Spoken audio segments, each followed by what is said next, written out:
সুতাহাটায় বাস দুর্ঘটনা, অল্পের জন্য রক্ষা পেল যাত্রীরা। আজ সকাল 8:30 নাগাদ পূর্ব মেদিনীপুরের চৈতন্যপুর সুতাহাটা থানার অন্তর্গত বেবি মলের নিকটে এক ভয়াবহ পথ দুর্ঘটনা ঘটে।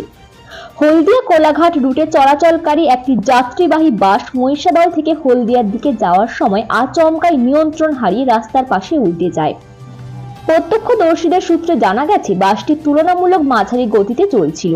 তবে কী কারণে চালক বাসটির নিয়ন্ত্রণ হারান তা এখনো স্পষ্ট নয়।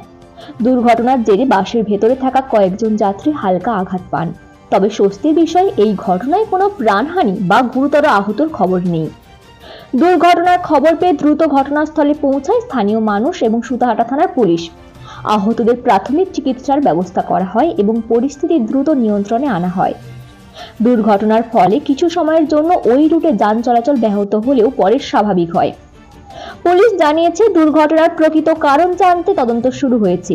বাসটির যান্ত্রিক ত্রুটি ছিল কিনা অথবা চালকের অসতর্কতার কোনো ভূমিকা ছিল কিনা তা খতিয়ে দেখা হচ্ছে। এই দুর্ঘটনায় বড়সড় বিপদ এড়ানো সম্ভব হওয়ায় স্বস্তি প্রকাশ করেছেন যাত্রী ও স্থানীয় বাসিন্দারা। ব্যুরো রিপোর্ট, খবর টাইম।